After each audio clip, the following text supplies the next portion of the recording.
Hello বন্ধুরা, আসসালামু আলাইকুম। তোমরা সবাই কেমন আছো? আশা করি ভালো আছো। আমিও ভালো আছি। আজকে আমি কাতলা মাছ রান্না করব। মাছ ধুয়ে পরিষ্কার করে নিয়েছি, এখন হলুদ লবণ মাখিয়ে নিব।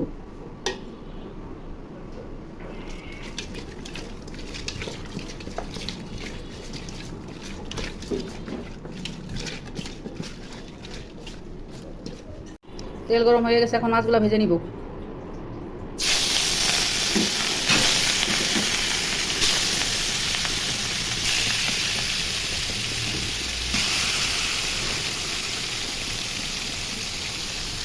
তেল গরম হয়ে গেছে, এখন পেঁয়াজ কুচি দিয়ে দিব।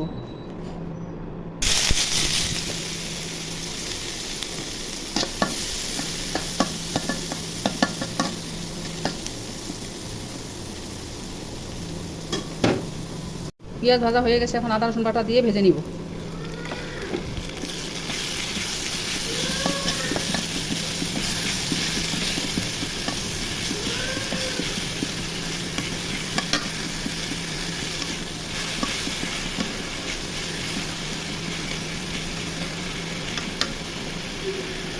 হলুদ, মরিচ, ধনিয়া, লবণ একসাথে দিয়ে দিব। আদা রসুন ভাজা হয়ে গেছে,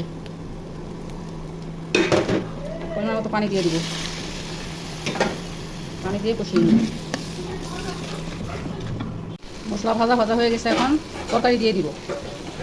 বেগুন ধুয়ে কেটে বেছে পরিষ্কার করে নিয়েছি।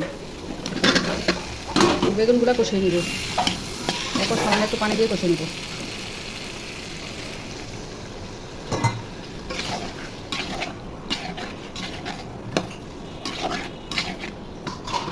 মশলা ভাজা ভাজা হয়ে গেছে, এখন পরিমাণ মতো পানি দিয়ে দিব। নেড়ে চেড়ে ঢেকে দিব।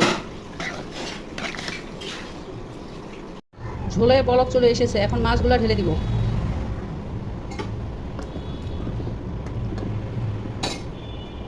মাছ ভাজা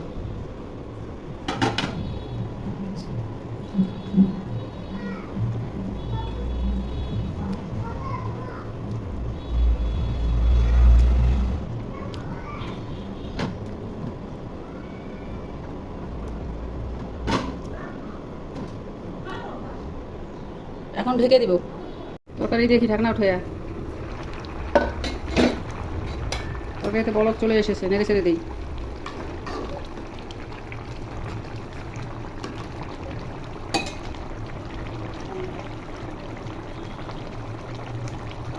ঢাকনা উঠাই দেখি।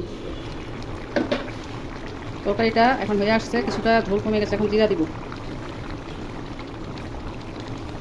জিরার গুঁড়ি দিব। জিরার গুঁড়িটা মিশিয়ে দিব।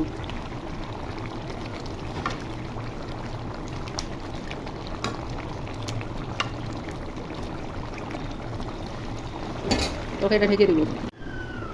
ঢাকনা উঠাই দিই। তরকারিটা নামাই নিব। কটা কাঁচামরিচ দিয়ে দিই। 5 মিনিটের মতো রেখে তরকারিটা নামাই নিব। তরকারি হয়ে গেছে। বেগুন দিয়ে মাছ রান্না হয়ে গেছে। রান্নাটা ভালো লাগলে ইউটিউব চ্যানেলটা সাবস্ক্রাইব করো আর ফেসবুক পেজটা ফলো করো। খোদা হাফেজ, বাই বাই। নতুন কোনো রান্নার রেসিপি নিয়ে আবার আসবো।